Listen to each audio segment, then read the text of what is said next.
할렐루야. 아멘. 우리 다 같이 자리에서 일어나셔서 우리를 부르신 하나님 앞에 믿음으로 반응하며 나아갑시다.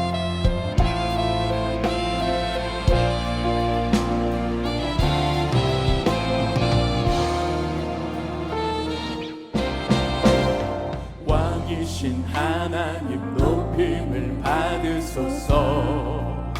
찬양하리라. 영원히 높임을 받으실 그 이름 찬양하리라.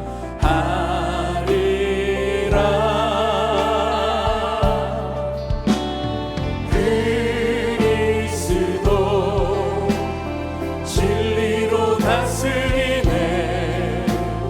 기뻐하라. 온 땅이여 찬양하라. 거룩하신 그 이름 높이리라. 왕이신 하나님, 왕이신 하나님 높임을 받으소서. 찬양하리라. 영원히 높임을 받으실 그 이름 찬양하리라.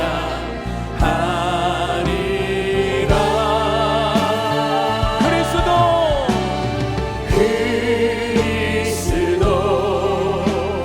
진리로 다스리네.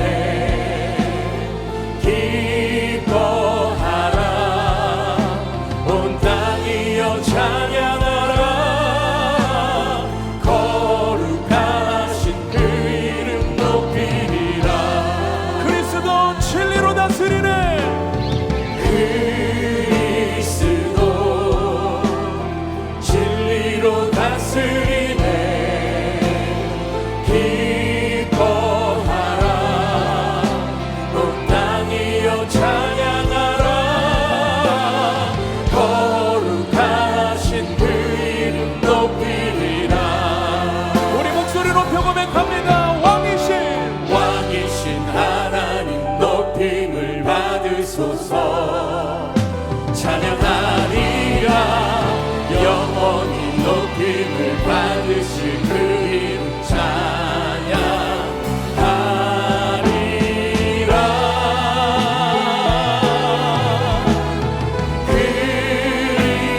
그리스도 진리로 다스리네. 기뻐하라. 온 땅이여 찬양하라. 거룩하신 그 이름 높이. 그리스도 진리로 다스리네. 그리스도 진리로 다스리네. 기뻐하라. 온 땅이여 찬양하라. 거룩하신 그 이름 높이리라.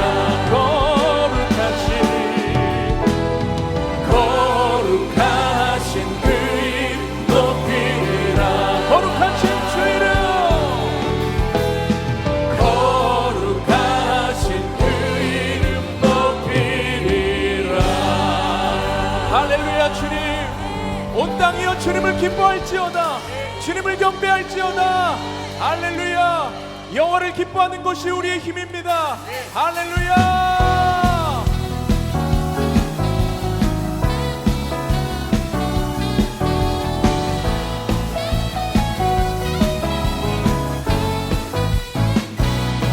주 안에서 기뻐해. 주 안에서 기뻐해. 주님 주신 기쁨으로 기뻐하라. 주 안에서 기뻐해. 주 안에서 기뻐해. 우리의 힘은 주를 기뻐하는 것. 한 번 더 고백합니다. 주 안에서 기뻐해. 주 안에서 기뻐해.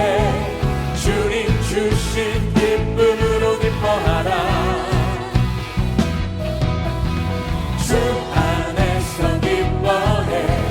주 안에서 기뻐해. 우리의 힘은 추며 기뻐 춤을 추며 크게 소리 높여 살아계신 주의 이름 내 마음 다해 찬양해 주를 바라볼 때 새 힘 주시니 우리의 힘은 주를 기뻐하는 것 주 안에서 주 안에서 기뻐해 주 안에서 기뻐해 주님 주신 기쁨으로 기뻐하라 주 안에서 주 안에서 기뻐해 주 안에서 기뻐해 우리의 힘은 주를 기뻐하는 것 기뻐 춤을 추며 기뻐 춤을 추며 크게 소리 높여 살아계신 주의 이름 내 마음 다해 찬양해 주를 바라볼 때 새 힘 주시니 우리의 힘은 주를 기뻐하는 것 무화과 나무 마르고 무화과 나무 마르고 포도 열매 없어도 주님이 함께 하시니 나는 기뻐하고 즐거워하리로다 기뻐 춤을 추며 크게 소리 높여 살아계신 주의 이름 내 마음 다해 찬양해 주를 바라볼 때 새 힘 주시니 우리의 힘은 주를 기뻐하는 것 기뻐 춤을 추며 할렐루야 기뻐 춤을 추며 크게 소리 높여 살아계신 주의 이름 내 마음 다해 찬양해 주를 바라볼 때 새 힘 주시니 우리의 힘은 주를 기뻐하는 것 우리의 힘은 주를 기뻐하는 것 우리의 힘은 주님을 기뻐하는 것입니다 우리의 힘은 주를 기뻐하는 것 할렐루야 여호와를 송축하라 그는 영원하심이로다 할렐루야 눈부신 햇살 눈부신 햇살 저 하늘 넘어 내게 주어진 주님의 사랑 깊어져가네 나의 마음에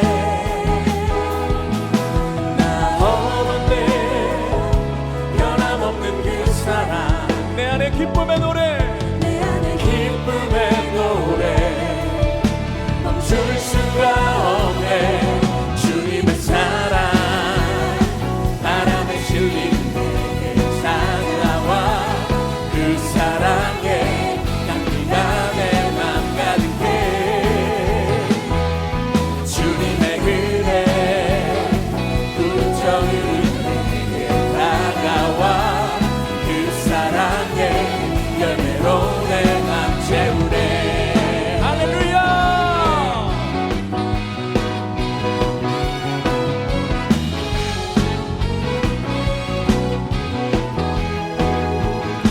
눈부신 햇살 눈부신 햇살 저 하늘 넘어 내게 주어진 주님의 사랑 깊어져가네 나의 마음에 나 허동네 변함없는 그 사랑 아멘 아멘 내 안에 기쁨의 노래 멈출 수가 없네 주님의 사랑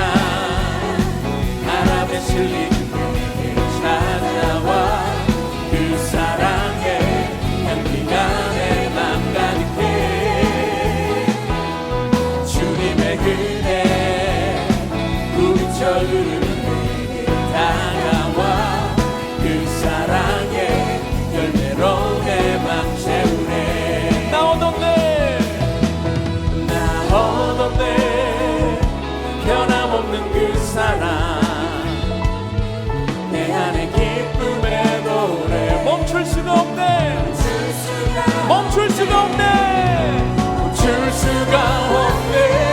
주님의 사랑 바람에 실린 내게 찾아와 그 사랑의 열매가 내 맘 가득해.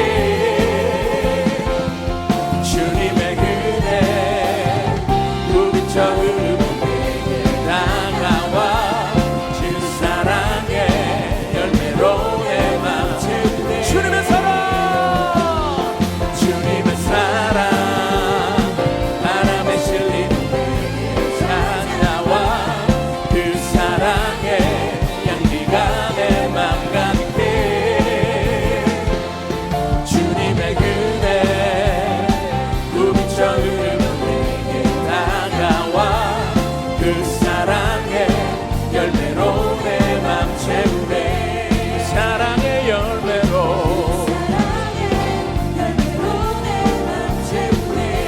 사랑의 열매 열매로 내 맘 채우네.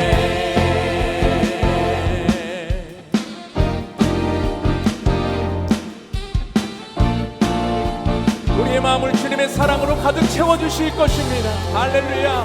주님, 이것이 우리 믿음의 고백입니다. 주님 앞에 감사의 박수를 올려드립니다. 할렐루야. 할렐루야.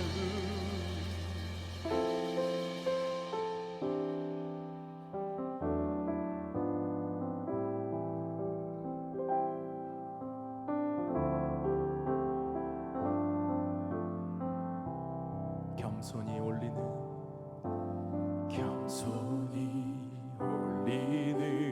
나의 기도 간구보다 감사를 드립니다.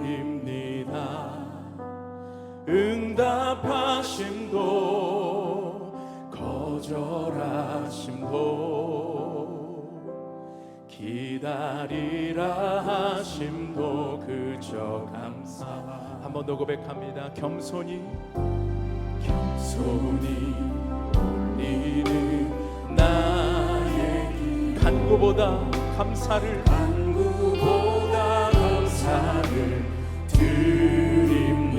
응답하심도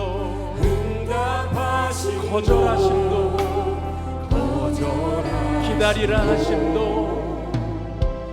기다리라 하심도 그저 감사 위에 감사를 덮을 때 은혜 위에 은혜가 쌓이네.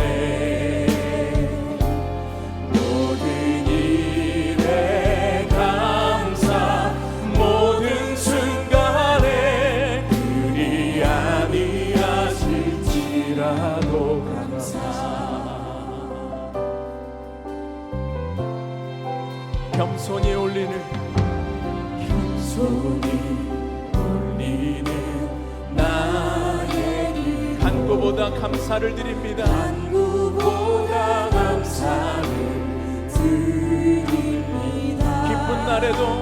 기쁜 날에도 고통 중에도 주가 일하심을 믿으며 이것이 우리의 믿음의 고백이 되길 원합니다. 겸손히 올리는 나의 기도 겸손히 올리는 나의 기도 간구보다 감사를 드립니다. 기쁜 날에도 고통 중에도 주가 일하심을 믿으며 감사하며 감사 위에 감사를 덮을 때 은혜 위에 은혜가 쌓이네. 모든 일에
영원히 다스리네. 전능하신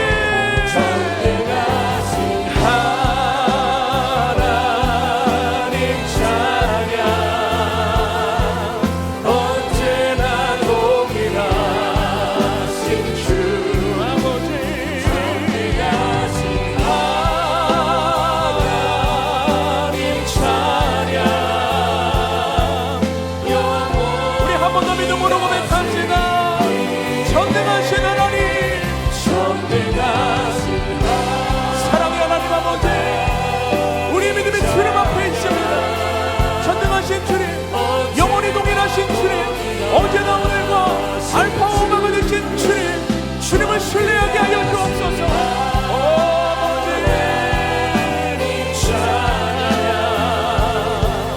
영원히 우리 두 손을 높이 든 채로 기도하실 때에 우리가 감사할 수 있다면 그것은 우리 때문이 아니고 환경 때문이 아니고 전능하신 하나님 때문인 줄로 믿습니다. 우리가 주님 안에 있기 때문에 우리는 해석되지 않는 이 고통이, 우리는 이해되지 않는 이 환경이 주님의 손에 붙들리면 그 전능하심 속에서 해석이 되고 이해가 될 때 아버지 하나님, 우리가 감사의 고백을 드릴 수 있사오니 우리의 작은 상황과 환경을 보지 아니하고 전능하신 주님을 볼 수 있는 믿음의 눈을 허락하여 주옵소서. 우리 주님 앞에 기도하며 함께 나아갑시다. 할렐루야. 아버지 하나님, 주님을 바라봅니다. 아버지 하나님, 우리 인생 가운데 말씀하시는 주님을 의지하며 나아가기 원합니다.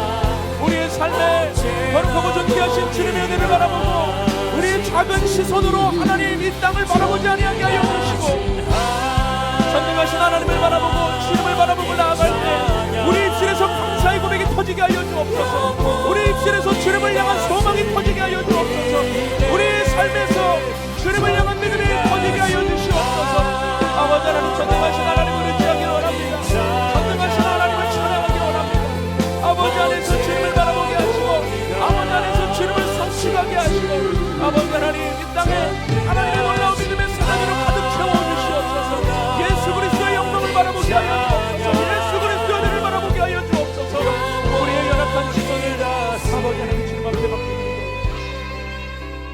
우리 한 번 더 기도하실 때에 우리 차세대를 위해서 기도하기 원합니다. 지난주부터 우리 차세대가 여러분 성경학교 기간 중에 있습니다. 하나님께서 우리 다음 세대에 정말로 믿음을, 이 보석 같은 복음의 횃불을 옮기지 말아주시고 우리 아이들에게 그 복음과 횃불의 놀라운 역사가 일어나게 하여 주옵시고 우리 아이들이 믿음을 배우게 하시고 하나님을 인격적으로 경험하게 하여 주시고 여러분 성경학교가 이벤트로 끝나지 아니하고 나의 하나님을 고백할 수 있는 믿음 사건으로 이어지게 하여 주시옵소서.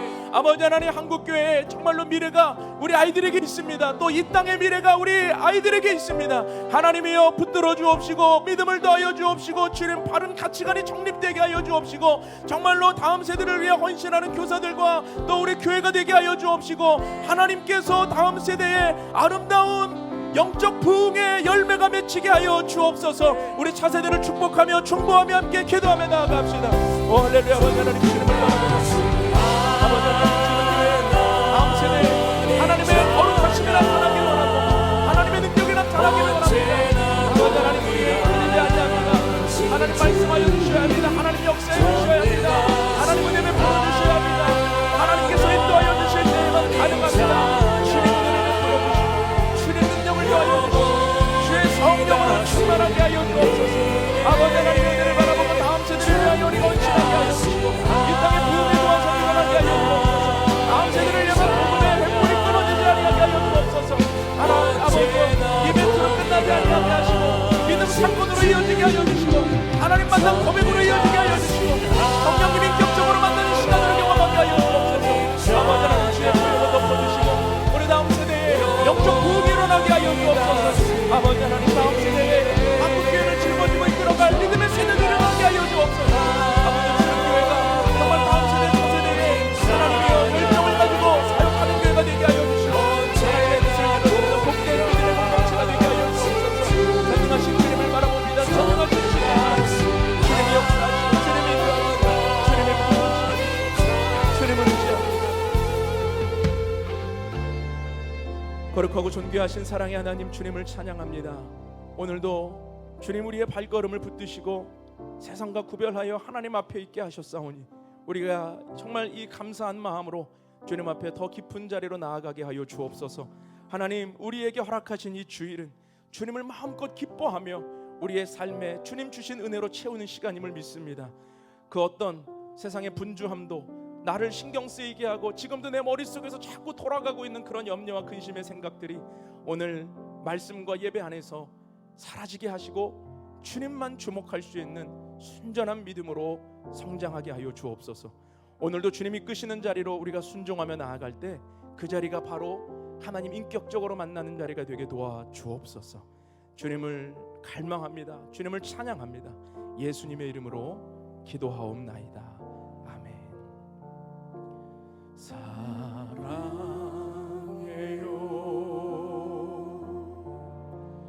목소리 높여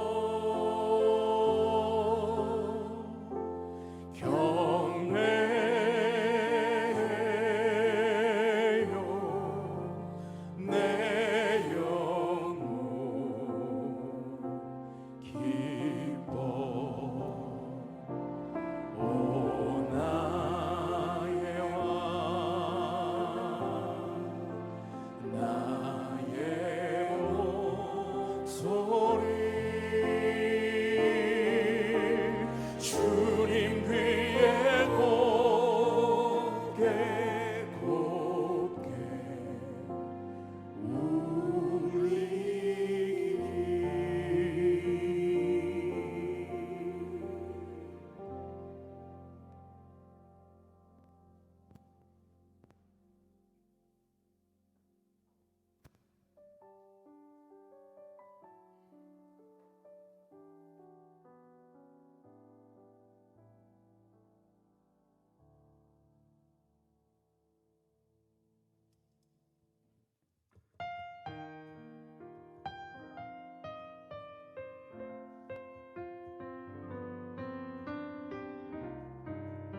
우리 하나님께 다시 한번 감사의 박수 올려드리겠습니다.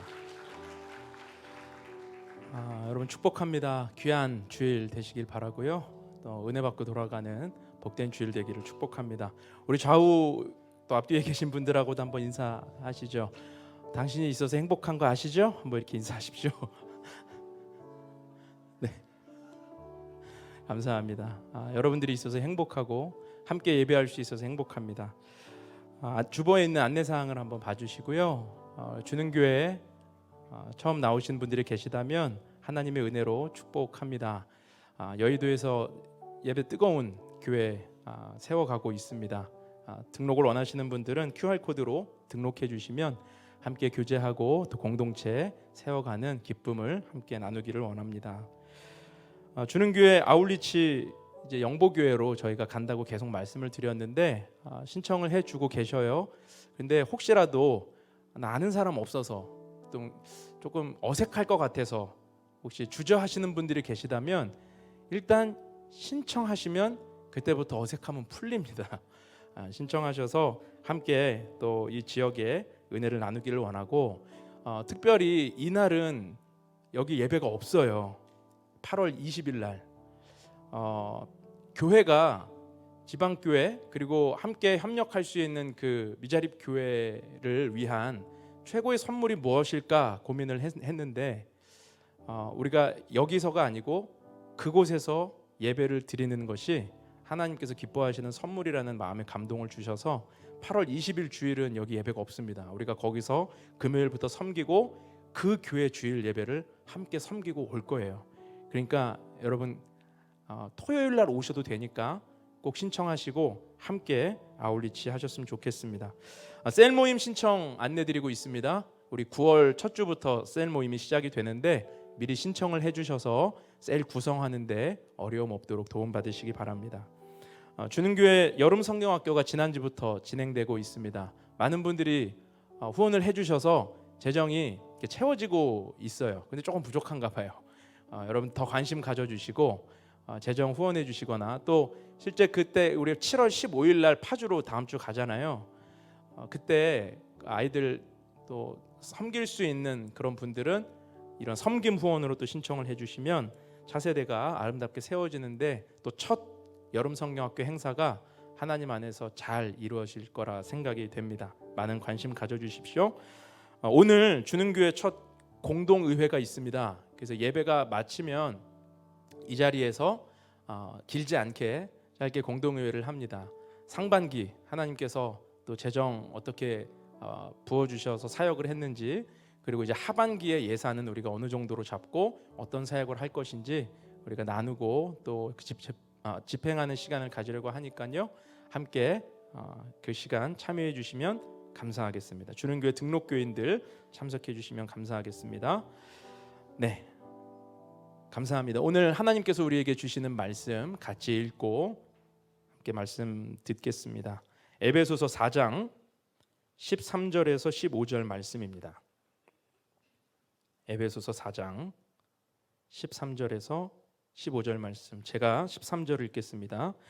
우리가 다 하나님의 아들을 믿는 것과 아는 일에 하나가 되어 온전한 사람을 이루어 그리스도의 장성한 분량이 충만한 데까지 이르리니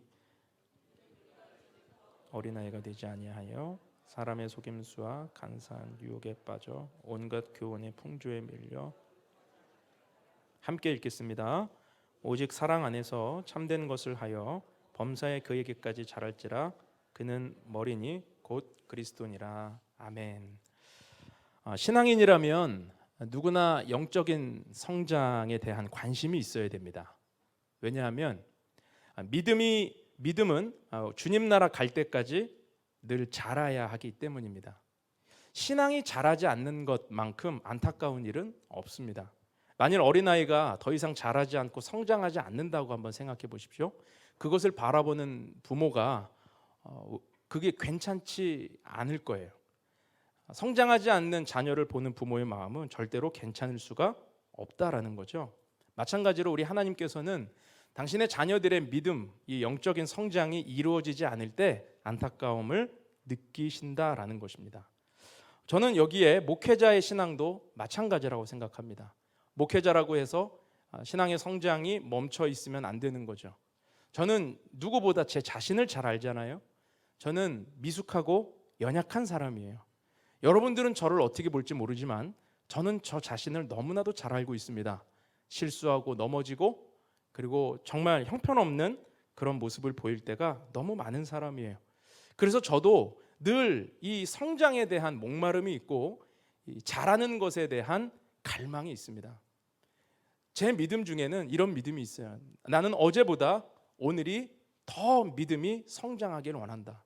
나는 어제보다 오늘 더 주님 사랑하기 원하고 어제보다 오늘 주님 더 의지하기 원하고 더 신뢰하기 원한다 라는 고백이 제 안에 있습니다.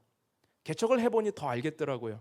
내 힘으로 해결할 수도 없고 내 힘으로 감당할 수도 없는 이 목회 현장에서 내가 주님 붙들고 영적 성장을 이루어내지 않으면 감당할 수 있는 게 아무것도 없음을 알기 때문에 누구보다 신앙과 영성이 자라기를 소망하고 있습니다.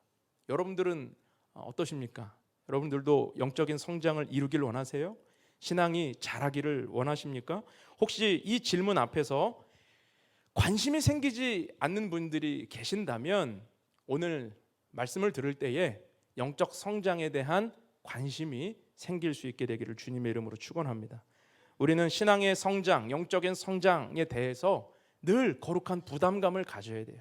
하나님께서 나로 성장하길 원하시는구나 라고 하는 이 은혜를 갖게 되시기를 주님의 이름으로 축원합니다.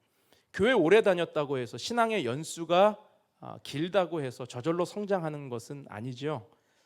직분이 있다고 해서 또 영적 성장이 저절로 이루어지는 것도 아닙니다. 저는 미성숙했을 때 제가 목사 한 수만 받으면 전혀 다른 인간이 될 거라고 생각한 적도 있었어요. 목사 한 수 받으면 뭔가 내가 달라질 거다. 근데 목사 한 수 받은 날 저녁에 깨달았죠. 아무것도 변한 게 없어요. 영적 성장과 믿음은 직분하고는 관계가 없는 문제라는 것을 알게 되었습니다. 여러분, 영적 성장은 주님 나라 갈 때까지 늘 갈망해야 하는 도전인 것입니다. 그렇다면 영적 성장이란 구체적으로 무엇을 말하는 것일까? 영혼의 일기와 영적 성숙이라는 책을 쓴 로널드 클럭이라고 하는 사람은 이렇게 정의했습니다. 영적으로 성장한다는 것은 한 사람의 전 일생을 그리스도의 주권 아래 더욱더 내려놓는 것을 의미한다. 자, 무슨 말입니까? 영적 성장이란 예수님의 주권 아래 살아가는 것을 의미한다는 거예요. 내 주권을 주님 앞에 포기한다라는 것입니다. 그래서 영적 성장은 언제 커지냐? 내 주권을 주님 앞에 포기할 때 커져요. 포기하는 만큼 커지고 내려놓은 만큼 우리의 영적인 진보는 일어나게 된다라는 뜻입니다. 여러분, 우리가 신앙이 자라고 또 영적인 성장을 이루기 위해서는 반드시 주님의 주권 아래 순종하고 우리의 주권을 내려놓는 믿음이 있어야 합니다. 예수님이 내 인생의 주인이 되셔야 한다라는 뜻이죠. 여러분의 인생의 주인은 누구입니까? 우리의 인생의 주인이 예수님이 되실 때 우리는 신앙이 자랄 수 있는 거예요. 그러나 여전히 내 인생의 주인이 나인 사람은 신앙이 자라기 어려운 것입니다. 신앙은 일종의 주인 싸움입니다. 인생의 주인이 바뀌면 반드시 삶의 변화가 나타나게 되어 있는 것이죠. 미국의 어느 한인교회는 음란한 공연이 만연해 있는 술집을 사서 리모델링해서 교회를 하고 있는 그런 한인교회도 있습니다. 같은 공간이었는데 주인이 바뀌니까 전혀 다른 용도와 격이 생겼다라는 것을 알게 되죠. 사람들을 타락으로 이끌던 유흥주점이 하나님을 소개하고 증거하고 영혼을 구원하는 교회가 된 것입니다. 반대로 유럽의 아름다운 이 교회들, 그 성전들이 주인이 바뀌고 있다라는 소식을 우리는 이미 수십 년 전부터 듣고 있습니다. 뮤지엄이 되기도 하고 백화점이 되기도 하고 그곳에 술집이 들어서기도 하고 나이트클럽이 생기기도 한답니다. 주인이 바뀌니까 전혀 다른 용도가 되더라는 거죠. 여러분, 누가 주인이 되느냐에 따라 용도가 달라지고 격이 달라집니다. 마찬가지로 우리의 인생도 내 인생의 주인이 누구냐에 따라서 우리의 삶의 내용이 달라지게 되는 것이죠.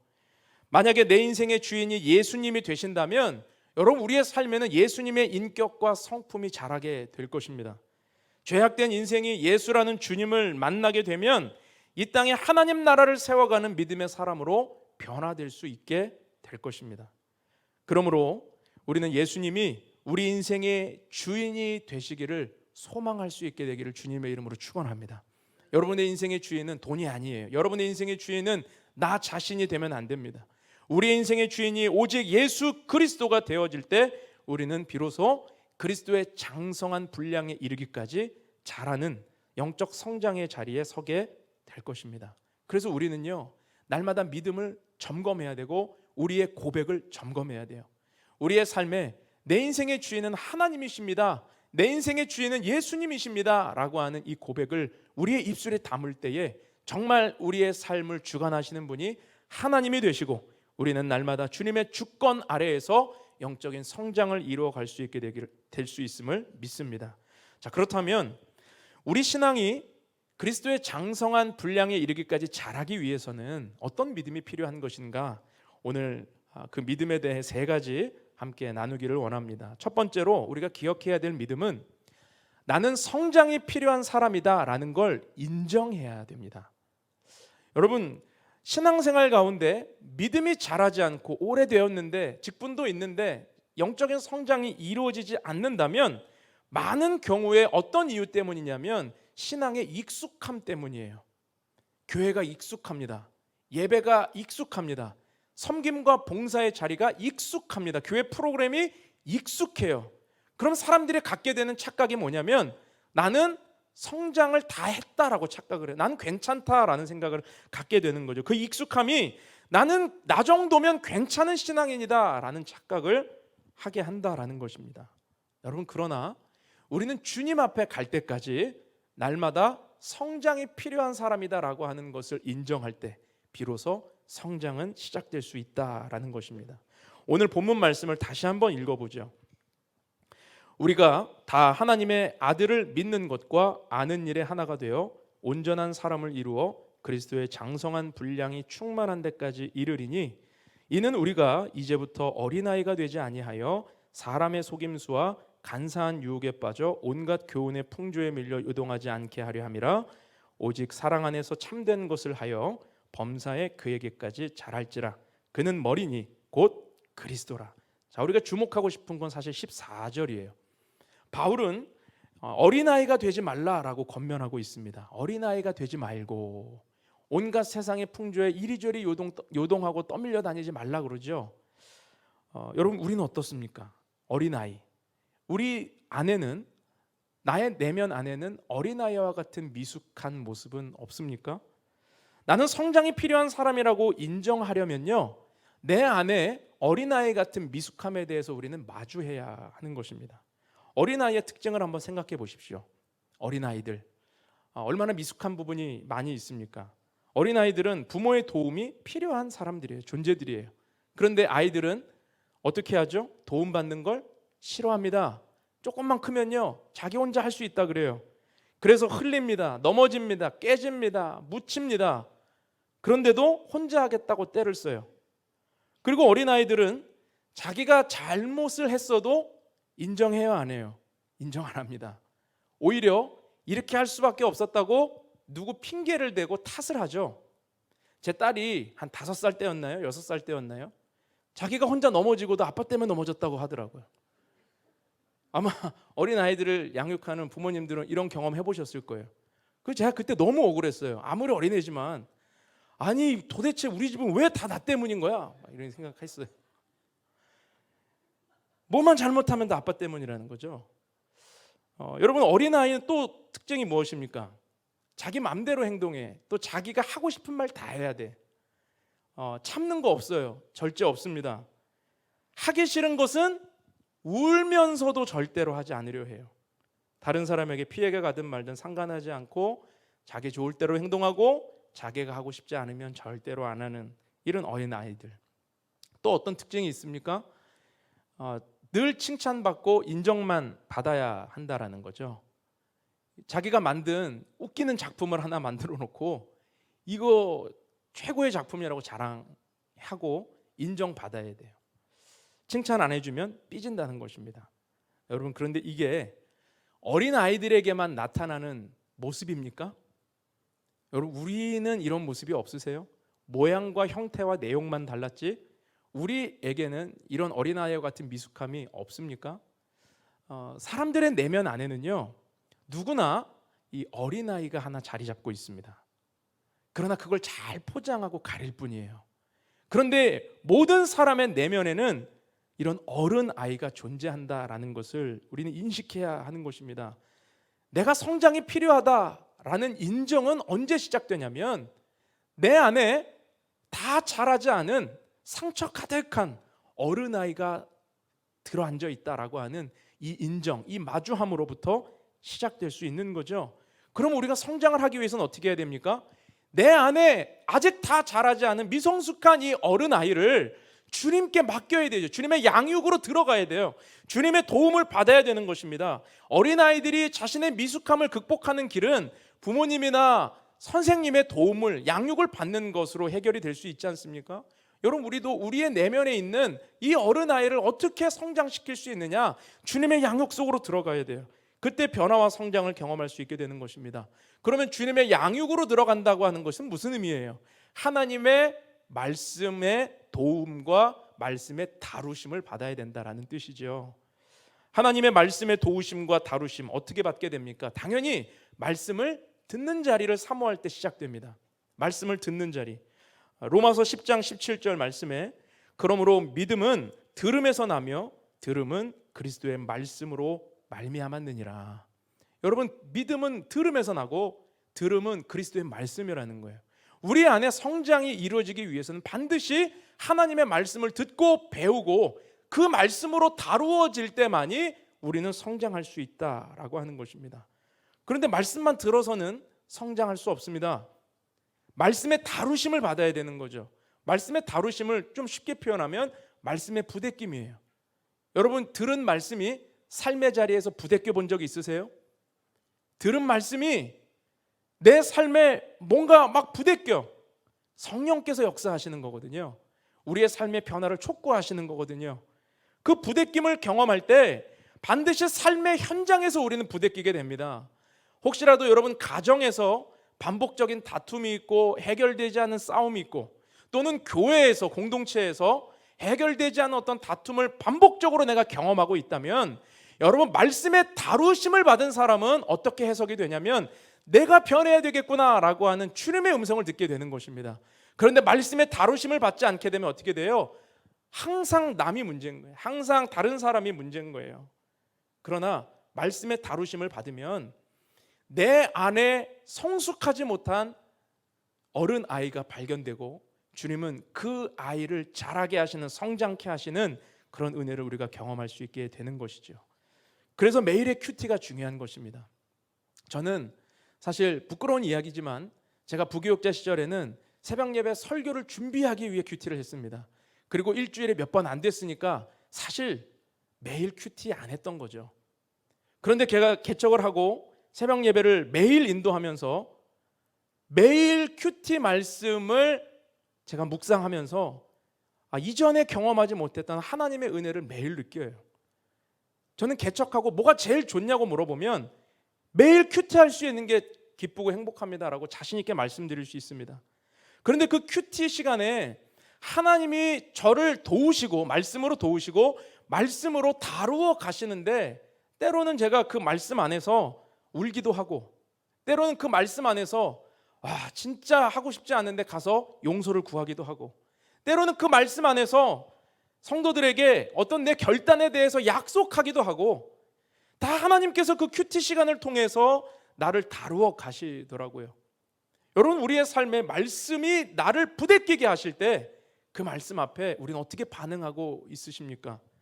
말씀으로 주님은 도우시고 말씀으로 주님은 우리를 다루어 가십니다. 여러분, 나는 성장이 필요한 사람이다라고 하는 이 인정을 주님 앞에 올려드릴 수 있기를 주님의 이름으로 축원합니다. 하나님 말씀 안으로 들어가십시오. 듣는 자리만 사모하지 마시고 부대끼고 다루어 가실 때에 주님께 믿음으로 반응할 수 있는 저와 여러분 될 수 있기를 주님의 이름으로 축원합니다. 두 번째 우리가 기억해야 될 믿음은 무엇이냐면 그리스도의 장성한 분량에 이르기 위해서는 주인이 중요하게 여기는 일에 우리는 집중해야 된다라는 것입니다. 여러분 한번 식물을 생각해 보세요. 자, 꽃과 열매가 있습니다. 그 꽃이 중요합니까? 열매가 중요합니까? 둘 다 중요할 수 있죠. 그런데 성경은 뭐라고 말씀합니까? 하나님은 꽃보다 열매를 더 중요하게 여긴다라고 말씀을 하세요. 왜냐하면 식물의 원리가 그거기 때문에 그래요. 꽃이 져야 열매가 맺힐 수 있기 때문입니다. 그래서 예수님도 길을 가시다가 무화과나무가 잎이 무성한 무화과나무를 향해 가까이 가셔서 열매를 구하시는데 열매가 없으니까 그 무화과나무를 마르게 하시죠. 주님은 열매를 요구하신다라는 거예요. 물론 꽃은 향기롭고 아름다워요. 보는 그 자체로 우리에게 기쁨을 줍니다. 그러나 꽃이 지지 않으면 열매 맺을 수 없다라는 것을 우리는 기억해야 됩니다. 하나님의 관심은요, 열매에 있어요. 하나님이 중요하게 보시는 것은 열매입니다. 하나님은 꽃도 창조하셨고 중요하게 생각하시지만 더 중요한 것은 열매라는 것이죠. 여러분 우리의 삶도 마찬가지입니다. 내 삶에 어떤 열매가 맺히고 있는가를 우리는 날마다 점검해야 됩니다. 그리스도의 성품과 그리스도의 인격이라고 하는 열매가 우리의 삶에 맺히고 있는가? 내가 신앙생활을 오래 했다면, 내가 모태신앙이었다면, 내가 하나님 안에 살아가는 크리스찬이라고 한다면 우리가 점검해야 되는 것은 하나님 그리스도의 인격과 성품이 우리의 삶에 어떤 열매를 맺고 있는가 점검해야 된다라는 것이죠. 요한복음 15장 8절 말씀에 예수님 이렇게 말씀하셨습니다. 너희가 열매를 많이 맺으면 내 아버지께서 영광을 받으실 것이요 너희는 내 제자가 되리라. 여러분 우리에게 주님이 원하시는 삶, 오늘 어떤 열매를 맺고 있는가를 점검하기를 원하시는 거예요. 여러분 주님의 뜻이 열매에 있다면 오늘 내 삶의 꽃은 떨어져야 돼요. 주인이 기뻐하시는 열매를 위해서 기꺼이 내 꽃은 떨어져야 되는 것입니다. 나의 꽃이 무엇입니까? 내가 이룬 업적이죠. 내가 이룬 자랑이에요. 내가 이룬 수고예요. 내가 이룬 영광입니다. 내가 이룬 땀이고 열정이고 수고예요. 그런데 그 꽃을 붙들고 있는 사람에게는 하나님의 열매는 맺힐 수가 없는 것입니다. 그 꽃이 떨어져야, 그 꽃이 주님을 위해 드려져야 하나님의 선한 열매를 맺을 수 있다라는 거죠. 내려놓음이라는 책을 쓴 저자 이용규 선교사님은 그가 하버드 박사학위를 취득했지만 그러나 그 박사학위라고 하는 꽃을 붙들고 살지 않고 그것을 주님께 드리고 몽골 대학으로 들어갔을 때 하나님은 선교의 열매, 영혼 구원이라고 하는 열매를 맺게 해주셨습니다. 물론 여러분 우리가 다 포기하고 선교지 가야 된다, 그것만이 가치 있는 삶이다라고 말씀드리는 건 아니에요. 여러분 오늘 영광을 붙들고 내 삶에 떨어져야 되는 꽃이 무엇인지를 발견하고 주님 기뻐하시는 열매를 위해서 오늘 나의 꽃을 들을 수 있는 삶, 여러분 그것이 가치 있는 삶 아니겠습니까? 미국의 어느 한인교회 교회 장로님은 은퇴하시고 받는 연금으로 틈틈이 선교지를 다니며 복음을 전하는 분이 계셨습니다. 제가 대학 다니던 시절에 그 교회를 방문하고 참 깊은 감명을 받았던 분이에요. 또 제가 아는 어느 지방의 집사님 한 분은 대학 교수라고 하는 이 자리보다 매주 주일학교 교사로 사는 것이 더 기쁘다고 간증하는 분이셨어요.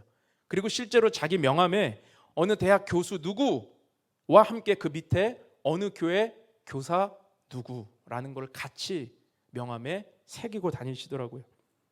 또 어떤 형제님은 종합병원 의사라고 하는 타이틀보다 교회 의료팀으로 헌신하고 선교지에서 봉사하는 것을 더 기쁘게 여기는 형제를 만난 적도 있습니다. 자기가 의사가 된 것이 이때를 위함이 아닌가라는 고백을 하는 것을 들은 적이 있어요. 여러분 우리에게 어떤 영광스러운 꽃이 있다면 그 꽃에 취해 있고 그 꽃에만 만족하고 있는 것보다 그 꽃을 주님을 위해 떨어뜨릴 때에, 그 꽃을 주님을 위해 드릴 때에 거기에서 하나님 기뻐하시는 열매가 맺히게 될 줄로 믿습니다. 주님은 우리의 삶에 꽃을 중요하게 생각지 않으세요. 열매를 중요하게 생각하십니다. 우리가 이룬 어떤 꽃이 있다면, 주님의 도우심으로 내가 이룬 어떤 꽃이 있다면 그것을 붙들고 만족하며 살아가는 것, 그것도 물론 하나님 영광 올려드리고 간증하는 삶이겠지만 그 꽃을 주님께 드려서 주님이 이 꽃으로 인하여 열매를 맺어주시는 그 삶을 드릴 수 있다면 여러분, 우리는 더욱더 가치 있고 존귀한 인생이 되지 않을까요? 여러분, 꽃을 붙들고 아웅다웅하며 살지 않게 되기를 축복합니다. 오늘의 꽃과 같은 영광을 붙들고 잎만 무성한 가지와 같은 모습으로는 열매 맺을 수 없어요. 오늘 주님 앞에 우리가 이룬 것들이 있다면, 또 우리가 자랑할 것들이 있다면 그것이 나의 자랑으로 끝나지 않고 하나님을 위해 드려 주님께서 맺으시는 그런 열매가 될 수 있기를 주님의 이름으로 축원합니다. 그리스도의 장성한 분량에 이르기까지 자라려면 우리는 열매 맺는 삶을 추구해야 하는 것이죠. 여러분, 우리가 기도하면서 염려와 근심과 한숨과 슬픔은 주님께 맡겨드립니다라고 기도하는데 왜 내 영광과 내 부와 내 자랑은 주님께 못 맡기는 것입니까? 주님을 왜 드릴 수 없는 것입니까? 우리 주님께는 왜 한숨만 드려야 되는 것입니까? 우리의 꽃을 주님께 드려서 하나님 기뻐하시는 열매를 맺는 그런 선한 삶을 살아갈 수 있기를 주님의 이름으로 축원합니다. 자, 마지막으로 그리스도의 장성한 분량까지 자라기 위해서는요, 모든 일에 주님께 유익이 되는 결정을 해야 된다라는 것입니다. 주님께 유익이 되는 결정이 무엇인가? 성경은 뭐라고 말씀합니까? 그걸 순종이라고 그러죠. 여러분, 우리가 순종하면 주님은 하나님께 유익이 되는 결정을 했다라고 우리를 칭찬하시는 거예요. 그것이 바로 성경이 우리에게 말씀하고 있는 주님께 유익이 되는 결정이라는 것입니다. 예수님께서 세례 요한에게 세례를 받으셨을 때에 하늘에서 아버지 하나님의 음성이 이 땅 가운데 있었습니다. 하나님 뭐라고 말씀하셨냐면 마태복음 3장 17절 말씀에 하늘로부터 소리가 있어 말씀하시되 이는 내 사랑하는 아들이요 내 기뻐하는 자라 하시니라. 우리 하나님께서 세례를 받고 올라오신 예수님을 향하여서 이는 내 사랑하는 아들이요 내 기뻐하는 자라라고 기뻐하시는 이유가 뭐예요? 예수님이 하나님 기뻐하시는 선택과 순종을 하셨기 때문이에요. 이 땅에서 아버지의 뜻을 이루기 위해서 예수님은 온전한 순종을 하셔야 됐습니다. 선지자들의 예언을 이루기 위해서 온전히 순종하셔야 됐고 온전한 인간이 되어셔야 했어요. 죄 없는 인간으로 모든 인류의 죄를 대신 담당하시기 위해서 죄의 전가를 이루셔야 됐기 때문에 세례 요한의 손에 세례를 받으시는 그 장면이 하나님 앞에 순종하는 기쁨의 모습이 될 수 있었다라고 하는 것이죠. 그래서 하나님은 예수님을 향해 이는 내 사랑하는 아들이요 기뻐하는 자라 말씀하셨던 것입니다. 또 예수님은 십자가를 지시기 전에 겟세마네 동산에서 정말 열심히 간절히 기도하실 때에 어떻게 기도하셨습니까? 할 수 있거든 이 잔을 내게서 옮겨주시옵소서. 그러나 나의 원대로 마옵시고 아버지의 원대로 되기를 원합니다. 내 뜻이 관철되는 것이 아니라 아버지의 뜻이 이루어지기 원합니다라고 아버지의 뜻대로 순종하겠다는 결단을 하셨죠. 아버지께 유익이 되는 결정, 이 순종, 그 십자가의 대속을 받아들이고 순종하셨을 때 인류 구원의 역사라고 하는 하나님의 뜻이 이루어질 수 있었다라고 하는 것입니다. 여러분, 순종은 주님께 유익이 되는 결정입니다. 주님의 뜻이 이루어지는 결정이에요. 주님의 기쁨이 되는 선택이에요. 그리스도의 장성한 분량에 이르기까지 자라기 위해서는 반드시 우리는 순종이라고 하는 것을 통과해야 되는 것입니다. 빌립보서 2장 5절에서 8절 말씀해 보니까 너희 안에 이 마음을 품으라 곧 그리스도 예수의 마음이니 그는 근본 하나님의 본체시나 하나님과 동등됨을 취할 것으로 여기지 아니하시고 오히려 자기를 비워 종의 형체를 가지사 사람들과 같이 되셨고 사람의 모양으로 나타나사 자기를 낮추시고 죽기까지 복종하셨으니 곧 십자가에 죽으심이라. 여러분, 예수님의 순종을 기억하십시오. 순종은 주인을 기쁘시게 하고 주인께 유익이 되는 결정입니다. 영적 성장은 정말 매우 중요한 부분이 바로 이 순종을 통과할 수 있느냐에 따라 달려있는 것이죠. 여러분, 순종이 기쁩니까? 순종을 기쁘게 생각하는 분이 계셔요? 우리가 생각하는 순종은 무엇입니까? 기쁘지 않은 거예요. 유익하지 않은 거예요. 나한테 손해가 되는 결정이에요. 하고 싶지 않은데 해야 되는 거예요. 그런데 진짜 순종은 우리가 주님의 기쁨이 되기 위해 그 말씀에 따를 때 지금은 해석되지 않아도 지금은 내가 이해되지 않아도 주님의 전능하심 속에 주님의 계획을 믿고 결정할 때, 따를 때 누리게 되는 순종, 그 기쁨이 바로 우리가 통과해야 되는 영적 성장의 관문이라는 것입니다. 예전에 이런 이야기를 들은 적이 있습니다. 어머니가 딸에게 아무개야 마늘 좀 까라. 아유 엄마 나 오늘 누구 만나야 되는데 손에 마늘 냄새 배잖아요. 마늘 안 까고 나 화장실 청소하고 갈게요. 그 화장실 청소를 해요. 엄마가 또 말하는 거예요. 얘야 마늘 깠니? 아니 나 안 깐다고 얘기했잖아. 그럼 내가 밥 좀 해놓고 갈게요. 또 엄마가 물어보시는 거예요. 얘야 마늘 깠니? 엄마 나 마늘 안 깐다고 다른 거 했잖아요. 근데 계속 엄마가 물어보는 거 마늘 깠니? 결국엔 어떻게 해요? 마늘 깠다는 거예요. 그리고 마늘도 까고 화장실 청소도 하고 집안일 다 하고 결국 마늘 깠다는 거예요. 여러분 하나님이 우리의 삶에 어떤 순종을 요구하실 때 우리가 말 들을 때까지 말씀하시는 거 아세요? 근데 나는 한 번에 순종하면 딱 좋은데 자꾸 다른 거 하다가 그것도 하고 이것도 하고 나중에 이것까지 하는 거죠. 여러분 우리의 생각으로 우리의 지혜로는 하나님의 뜻을 헤아릴 수 없습니다.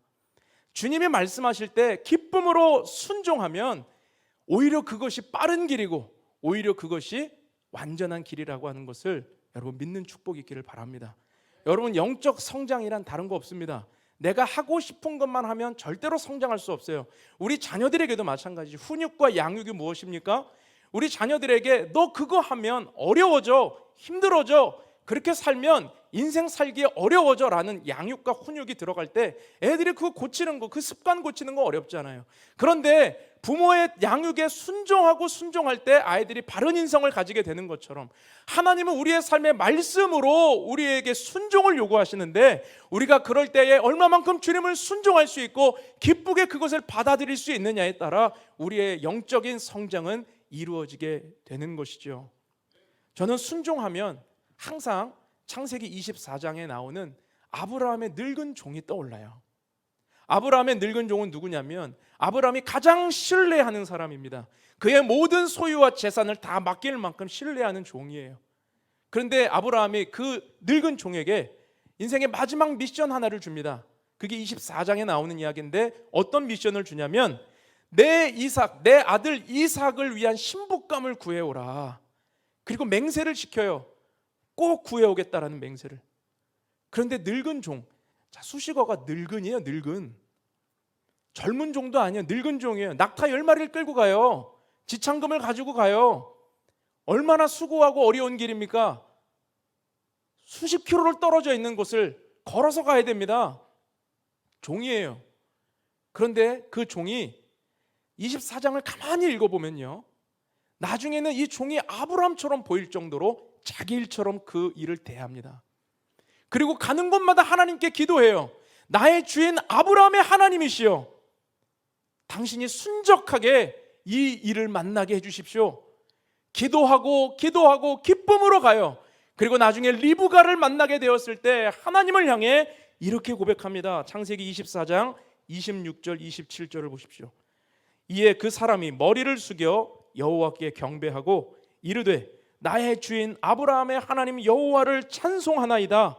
나의 주인에게 주의 사랑과 성실을 그치지 아니하셨사오며 여호와께서 길에서 나를 인도하사 내 주인의 동생 집에 이르게 하셨나이다 하니라. 자기가 지금 발견했다고 역시 나는 아브라함이 신뢰할 만한 사람이야 라는 자랑이 아니죠. 하나님께 기도한 대로 주님이 역사하신 대로 순적하게 만나게 하셨습니다. 주님의 영광입니다. 주님의 은혜입니다. 마치 아브라함의 고백처럼 보이지 않으세요? 주인의 기쁨에 참여하고 있는 이 종의 모습, 여러분 진짜 순종은 이런 것입니다. 하면서 기쁜 거예요. 말 들으면서 내가 행복한 거예요. 내가 그 말씀에 따르면서 내가 주님의 기쁨에 동참하는 거죠. 여러분 진짜 순종은요, 억지로 이를 악물고 하는 순종이 아니라 하나님이 얼마나 기뻐하실까, 하나님이 얼마나 지금 하늘에서 기뻐하실까, 이거 기대하며 오늘 내 삶에 순종할 때 여러분 그 삶의 영적 성장이 왜 이루어지지 않겠습니까? 여러분 순종이라고 하는 이 영적 성장의 관문을 통과할 수 있게 되기를 주님의 이름으로 축원합니다. 억지로가 아니고요, 기쁨으로, 주님이 기뻐하시는 그 자리로 여러분 나아갈 때 우리는 주님이 마지막 날에 우리를 맞으실 때 잘하였다, 착하고 충성된 종아, 네가 매일매일 내 사랑 안에서 참된 것을 하여 자라왔구나, 성장했구나, 여러분 이런 칭찬과 이런 인정을 받을 수 있는 저와 여러분 될 수 있기를 주님의 이름으로 축원합니다. 말씀을 맺겠습니다. 여러분 교회 오래 다녔는데도 신앙에 성장하지 않고 계십니까? 그렇다면 나는 성장이 필요한 사람이라는 것을 먼저 인정할 수 있게 되기를 축복합니다. 그리고 내 삶에 꽃보다 중요한 것이 어떤 열매를 맺고 있는가라고 하는 인식이에요. 여러분 주님 앞에 우리의 열매를 드릴 수 있게 되기를 축복합니다. 또 주님이 기뻐하시는 순종을 통과함으로 그리스도의 장성한 분량에 이르기까지 날마다 주님 앞에 갈 때까지 잘할 수 있는 저와 여러분 되기를 주님의 이름으로 축원합니다. 우리 함께 기도합시다. 거룩하신 주님, 주님의 은혜를 찬양합니다. 오늘 정말 에베소서 말씀 안에서 그리스도의 장성한 분량에 이르기까지 잘하는 믿음은 무엇인가 우리에게 말씀하시니 감사합니다. 하나님, 신앙이 익숙하다고 해서 그것이 내가 다 성장했다라는 뜻이 아님에도 우리는 신앙이 익숙해지고 예배가 익숙해지고 사역이 익숙해지면 질수록 나는 성장이 더 이상 필요 없는 사람이라고 하는, 나는 괜찮은 사람이라고 하는 착각에 빠질 때가 많은데, 주님 오늘 내 안에 어린아이와 같은 미숙함이 있다라고 하는 것을 마주하고 나는 성장이 필요합니다, 정직하게 고백할 수 있는 복된 자리에 서게 하여 주옵소서. 하나님, 우리가 살아오면서 맺혀왔던 꽃들이 있습니다. 이룬 눈물이 있고 영광이 있고 업적이 있고 우리의 삶의 결과물들이 있습니다. 그런데 나는 거기에 취해서, 그 꽃에만 취해서 하나님께 그 꽃을 드리지 못하고 열매 맺지 못하고 있지는 않았는지 돌아봅니다. 주님은 우리에게 꽃을 들여 열매를 맺으라 도전하시는데, 하나님이여 우리의 삶에 이런 성장이 일어나게 하여 주옵소서. 하나님, 우리가 예수님의 순종을 보며 주님이 기뻐하시는, 주님께 유익이 되는 결정을 하기를 원합니다. 그 순종, 오늘 내 삶에 해석되지 않고 왜 나에게 이렇게 하라고 말씀하시는지 이해되지 않지만 그것을 기쁨으로 순종할 때 성장은 일어나고 주님이 인도하시는 미래가 나중에 알게 되어졌을 때 얼마나 하나님 찬양하며 하나님께 기쁨으로 영광 돌릴지, 하나님 그것을 보게 하시고 순종이라는 관문을 통과하여 그리스도의 장성한 분량에 이르기까지 자라갈 수 있는 우리의 믿음이 되게 하여 주옵소서. 이번 한 주간 정말로 이 믿음을 붙들고 살아가는 우리 성도들의 삶 가운데 하나님 동행하여 주시고 날마다 믿음과 영적인 성장이 일어나게 하여 주옵시고 예수 그리스도 닮아가는 인격과 주님의 사랑이 넘쳐 흐르는 복된 자리에 서게 하여 주옵소서. 그렇게 역사하실 주님을 기대하고 소망하오며 예수님의 이름으로 감사하며 기도하옵나이다. 아멘. 우리 자리에서 일어나셔서 우리 함께 찬양함으로 주님께 예물을 드리겠습니다. 아버지 당신의 마음이 있는 곳에 나의 마음이 있기를 원해요. 아버지 당신의 눈물이 고인 곳에 나의 눈물이 고이길 원해요. 아버지 당신이 바라보는 영혼에게 나의 두 눈이 향하길 원해요. 아버지 당신이 울고 있는 어두운 땅에 나의 두 발이 향하길 원해요. 나의 마음이 아버지의 마음 알아.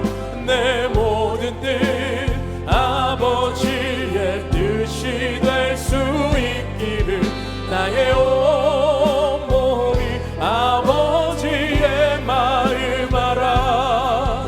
내 모든 삶 당신의 삶 되기를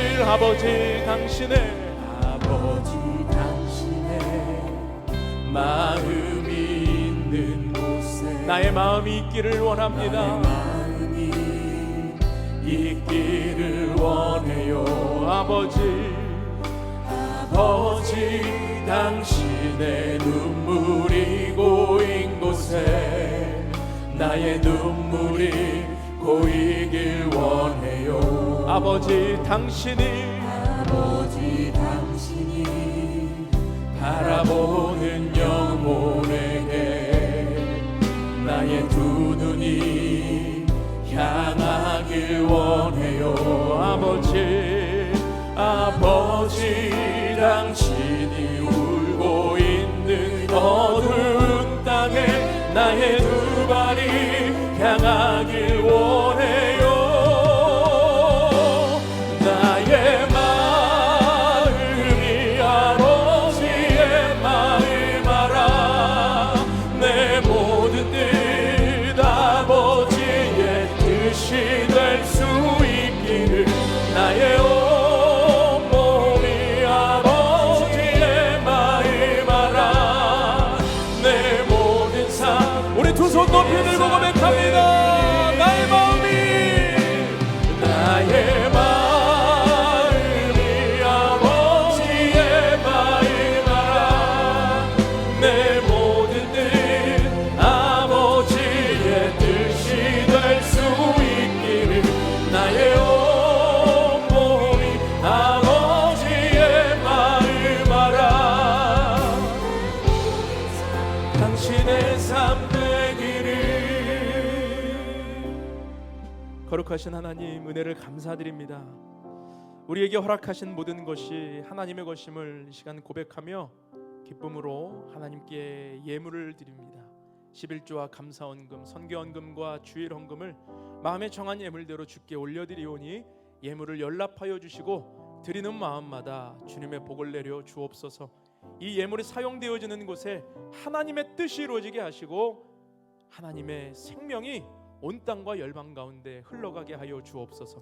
어려움 중에 눈물로 주님 앞에 드리는 이 재정들을 주님 기억하여 주시고 그 삶의 수고와 삶의 고민과 기도 제목들이 하나님 안에서 아름다운 열매와 응답을 받게 하여 주옵소서. 이제는 우리를 죄에서 구원하신 예수 그리스도의 은혜와 하나님 아버지의 크신 사랑과 성령님의 교통하심이 그리스도의 장성한 분량에 이르기까지 우리가 날마다 자라기를 원하는 주님 앞에 믿음으로 반응하며 이 땅을 살아가기 원하는 사랑하는 주의 백성들 머리 위에 그 가정과 삶의 모든 터전 위에 지금도 열방에 흩어져 전신하는 선교사님들의 가정과 사역 위에 이제로부터 영원토록 함께 하시기를 간절히 축원하옵나이다. 아멘.